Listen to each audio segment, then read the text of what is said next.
Para murid sekalian, anda semua pasti sudah mengetahui tentang COVID-19. Virus ini berjangkit daripada individu kepada individu melalui titisan pernafasan dan juga sentuhan. Antara gejala penyakit ini adalah demam, batuk, selsema dan sukar bernafas. Bagaimanapun, tanpa gejala-gejala ini, anda mungkin boleh menjadi pembawa kepada virus ini tanpa anda sedari. Demi memutuskan rantaian jangkitan virus ini, langkah-langkah pencegahan seperti berikut mesti dipatuhi. 1. Kerap mencuci tangan menggunakan air dan sabun atau pensanitasi tangan. 2. Pakai pelitup muka kepada yang bergejala dan berimuniti badan rendah. 3. Amalkan penjarakan sosial 1 meter antara individu. Dan 4. Kekal berada di rumah sekiranya tiada keperluan untuk keluar. Langkah-langkah yang disebutkan tadi bermakna anda semua tidak dibenarkan untuk bersembang rapat, berkumpul dan bersentuhan. Kepatuhan anda kepada langkah-langkah pencegahan ini memberi makna yang besar kepada negara. Tahukah anda apa yang perlu dilakukan sebelum ke sekolah? Sebaik sahaja bangun pagi, periksa suhu badan terlebih dahulu. Seluruh ahli keluarga digalakkan berbuat demikian. Jika suhu anda tinggi, kekal berada di rumah dan tidak perlu ke sekolah. Amalkan kebersihan diri. Pastikan baju sekolah yang bersih setiap hari. Para murid juga digalakkan untuk membawa bekal makanan sendiri. Murid-murid sekalian, penjarakan sosial 1 meter perlu sentiasa diamalkan di sepanjang perjalanan ke sekolah. Bagi yang berjalan kaki, pastikan jarak anda ketika berjalan. Bagi murid-murid yang menaiki kenderaan awam seperti bas atau van sekolah, hendaklah sentiasa mematuhi garis panduan yang telah dikeluarkan oleh sektor pengangkutan awam darat. Setibanya di sekolah, anda hendaklah beratur untuk diambil suhu badan.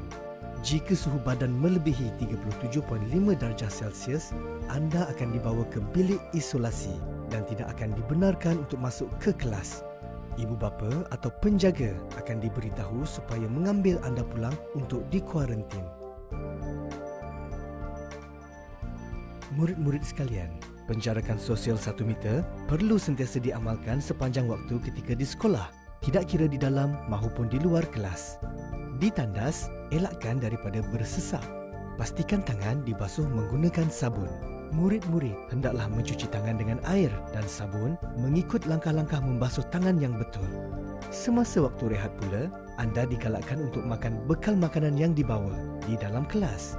Jika anda tidak membawa bekal makanan, anda boleh beli makanan berbungkus di kantin dan bawanya ke kelas untuk dimakan. Pastikan penjarakan sosial diamalkan di kantin. Perlu diingat bahawa anda tidak dibenarkan berkumpul atau melepak semasa waktu rehat. Ketika berada di sekolah, anda dilarang berkumpul dengan kawan-kawan dalam kedudukan rapat atau bersentuhan.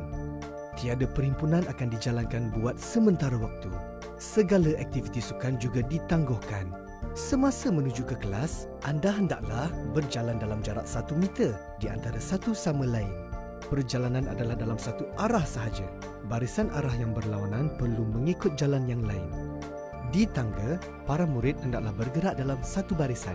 Pergerakan menaiki dan menuruni tangga mengikut laluan terarah. Di dalam kelas, murid akan dipecahkan kepada bilangan yang lebih kecil. Penjarakan sosial 1 meter hendaklah sentiasa diamalkan sepanjang berada di sekolah. Ketika pulang dari sekolah, murid-murid hendaklah berada dalam keadaan teratur untuk keluar dari kelas dan kawasan sekolah. Bagi yang menunggu untuk diambil oleh ibu bapa, pastikan penjarakan sosial semasa berada di ruang menunggu.